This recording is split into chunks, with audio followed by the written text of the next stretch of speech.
Assalamualaikum warahmatullahi wabarakatuh. Perkenalkan nama saya Latifah Khairani, NIM 1914080001. Baiklah, pada video kali ini saya akan menjelaskan materi bab 2. Yang pertama yaitu kajian pustaka. Kajian pustaka nama lainnya adalah kajian literatur. Kajian pustaka ini merupakan sebuah uraian atau deskripsi tentang literatur yang relevan dengan bidang atau topik tertentu. Kajian pustaka merupakan tinjauan mengenai apa yang telah dibahas oleh peneliti. Yang pertama itu ada teori dan hipotesis yang mendukung. Yang kedua itu permasalahan yang diajukan atau ditanyakan. Yang ketiga itu metode dan metodologi yang sesuai. Selanjutnya yaitu pentingnya kajian pustaka. Kajian pustaka merupakan sarana untuk menunjukkan pengetahuan penulis tentang suatu bidang kajian yang mencakup kosakata, metode, dan asal-usul. Yang kedua yaitu memberikan informasi kepada para pembaca tentang penelitian yang memiliki pengaruh dalam suatu bidang tertentu, misalnya evaluasi, bidang pembelajaran, teknologi pembelajaran, dan lain-lainnya. Selanjutnya yaitu manfaat kajian teori. Ada 3 manfaat. Yang pertama itu memberikan arah dalam penelitian. Yang kedua membantu memilih prosedur untuk menyelesaikan permasalahan penelitian. Yang ketiga yaitu memperkuat pembahasan hasil penelitian yang akan ditulis dalam bab 4. Selanjutnya yaitu mengenai sumber-sumber kajian teori. Sumber-sumber kajian teori berasal dari yang pertama buku-buku ilmiah, yang kedua jurnal atau artikel yang relevan, yang ketiga yaitu laporan penelitian terdahulu, yang keempat yaitu hasil pemikiran seseorang. Selanjutnya yaitu bagian penelitian yang membutuhkan kajian pustaka. Yang pertama yaitu pada penulisan artikel atau jurnal ilmiah yang berfungsi untuk mengetahui kedalaman mengenai suatu informasi yang akan diteliti. Yang kedua yaitu saat mensurvei sebuah masalah yang akan diteliti.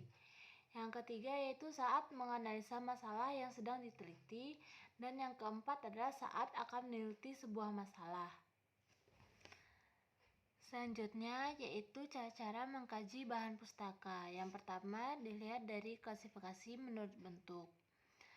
Klasifikasi menurut bentuk ada 2. Yang pertama yaitu sumber tertulis dan kedua adalah sumber tidak tertulis atau bukan tertulis. Sumber tertulis merupakan printed material atau berupa dokumen. Contohnya seperti surat kabar, majalah, buku-buku pengetahuan, dan buku harian. Sedangkan sumber bukan tertulis yaitu tidak printer material, artinya tidak yang di-print atau berbentuk dokumen. Contohnya adalah rekaman suara, benda-benda hasil peninggalan, yang ketiga film, yang keempat itu slide.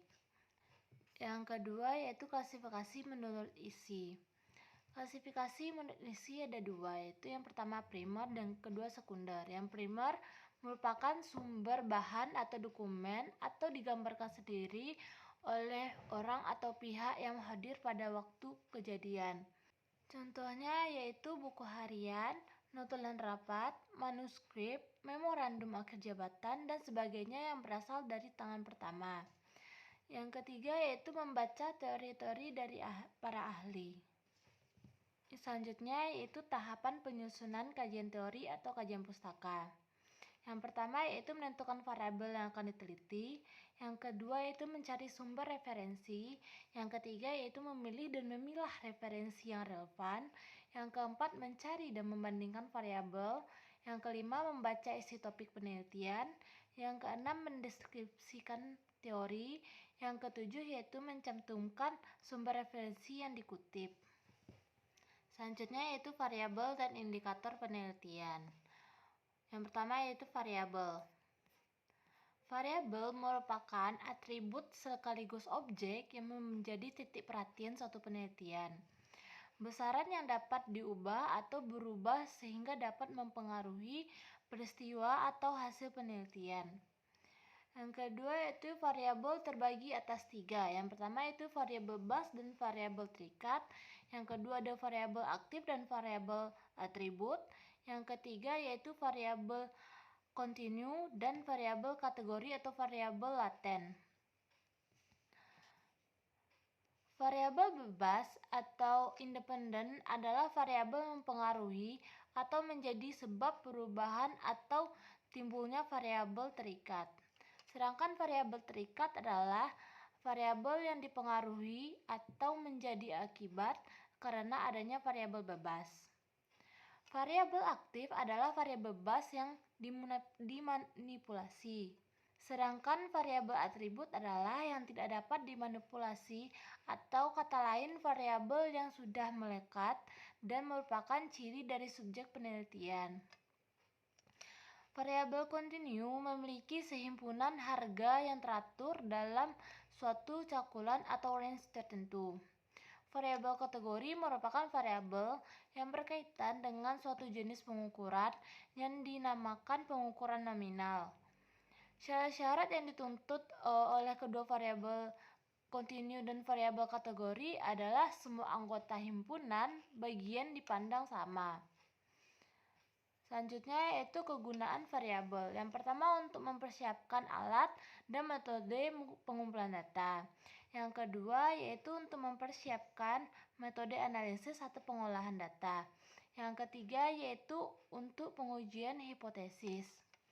Yang keempat yaitu ciri variabel yang baik adalah yang pertama relevan dengan tujuan penelitian, yang kedua dapat diamati dan dapat diukur, dan yang ketiga adalah variabel perlu diidentifikasi, diklasifikasi, dan didefinisikan secara operasional dengan jelas dan tegas.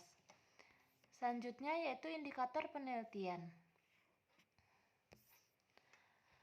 Indikator penelitian adalah variabel yang dapat digunakan untuk mengevaluasi keadaan atau kemungkinan dilakukan pengukuran terhadap perubahan dari waktu ke waktu.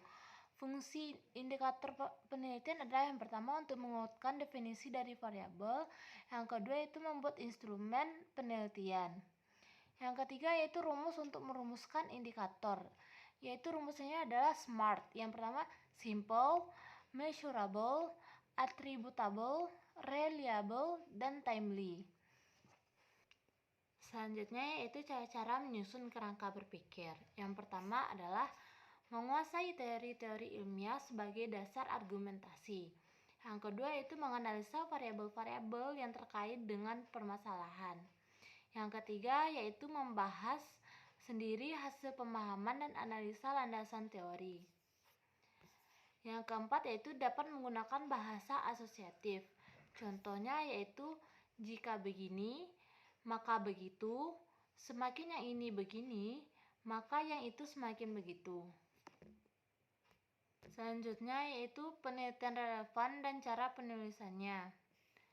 Penelitian relevan merupakan pembahasan hasil-hasil penelitian yang termuat dalam buku teks, jurnal, tesis, disertasis, prosiding, laporan PTK, dan kegiatan ilmiah lainnya yang mendukung penelitian yang dilakukan. Fungsi penelitian yang relevan adalah mendukung argumentasi rekomendasi dari rencana tindakan yang dipilih. Tujuannya yaitu yang pertama membantu peneliti dalam memposisikan permasalahan penelitian, yang kedua mengetahui orisinalitas permasalahan penelitian, yang ketiga memberikan dasar dalam menyusun kerangka berpikir penelitian, yang keempat yaitu membantu peneliti dalam merumuskan hipotesis, yang terakhir adalah membantu peneliti untuk menghindari kelemahan penelitian sebelumnya. Cara penulisannya adalah hal-hal yang perlu dicantumkan dalam penulisannya ini. Yang pertama yaitu ada judul, kedua latar belakang, yang ketiga perumusan masalah, yang keempat ruang lingkup penelitian, yang kelima tujuan penelitian, yang keenam tinjauan pustaka, yang ketujuh landasan teori, yang kedelapan hipotesis, yang kesembilan cara penelitian, dan kesepuluh jadwal penelitian. Selanjutnya yaitu hipotesis dan contohnya.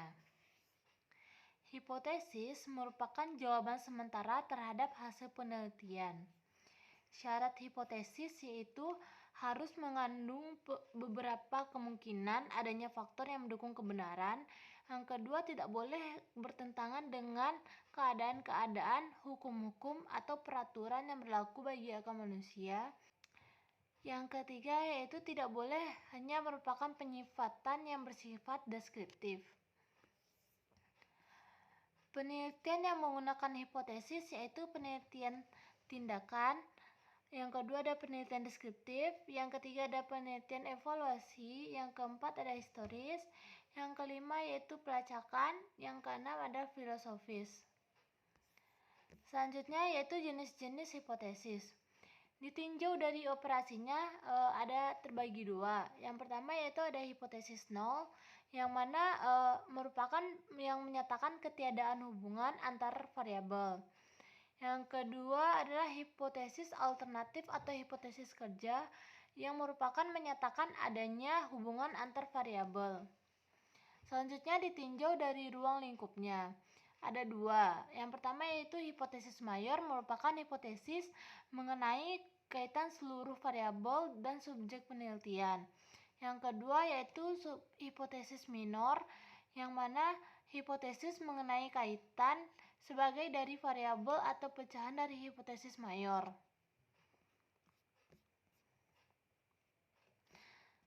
Selanjutnya yaitu contoh dari hipotesis. Yang pertama yaitu hipotesis alternatif, yaitu contohnya adalah tingkat kekayaan berpengaruh terhadap kelancaran usaha. Sedangkan hipotesis nolnya adalah tidak ada hubungan antara nilai matematika dengan nilai IPA. Contoh hipotesis mayor yaitu banyaknya makan berpengaruh terhadap tingkat kekenyangan. Contoh hipotesis minor adalah banyak makan nasi berpengaruh terhadap tingkat kekenyangan.